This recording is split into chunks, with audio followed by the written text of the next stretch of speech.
By the time Vicki Huber crossed the finish line at her last NCAA championship, claiming yet another individual title for herself and a program first team title for Villanova, she became the catalyst for one of the greatest dynasties in women's cross-country history.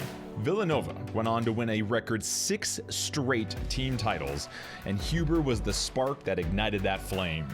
Huber burned bright as she collected 8 indoor and outdoor NCAA titles in all, setting 5 collegiate records along the way. In the 3,000 meters, she swept the indoor and outdoor national titles 3 straight years. V for Villanova's Vicki Huber as she enters the Hall of Fame. Please welcome Vicki Huber-Radowski. Presenting the Hall of Fame medal, Villanova women's track and field and cross country coach Gina Procaccio. Well, you were first out, so we'll start with you. When you watch that, what do you think of that gal that was running? A lot of times when I look back on my career, I kind of compartmentalize, like that's a whole other person, a whole other life. And sometimes I would read articles and I'd be like, wow, that girl was pretty good, you know?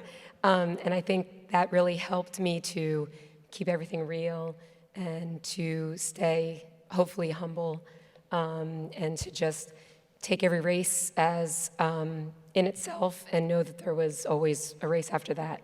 So never to get too high on my britches, really. They say one of the worst questions you can ask somebody is, how do you feel right after a race? Because you've all just expended yourself, and that's why you always get the answer, I don't even have words for it, which doesn't do us any good. But now that you've had some time away from this, and you look at this and what you started, and you look at the Villanova program and what went on for that next 10 or 12 years, how do you feel about your role in that? I'm actually very proud of it. I love that Gina was the one that presented me with the award. When Gina came to Villanova, she was transfer from Florida, and I thought she was going to beat me up every day. But I admired her so much, and my sophomore year, just being her teammate, she was the one that rallied us, you know, going into NCAA Cross Country, and just encouraged us to work hard every day, and that, in turn, I was able to carry that, hopefully, to the girls after me.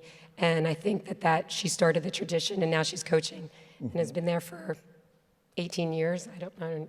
So I think that the team that we had that first year really created an amazing tradition. And how about when you look at women's distance running as a whole right now? Because the U.S. is, I mean, we've got a juggernaut between the gals running in the steeple with Coburn and Ferrix, or what Jenny has done, and Carissa and Cran. I mean, do you look at this and go, my goodness, what I have wrought? I take no credit for it. I think that when Susie and I were running, it feels like we stood out. You know, we definitely were standouts, and I feel like there are some standouts, but it's so deep now. I mean, women collegiate running is so deep. American women running is so deep, and it's exciting.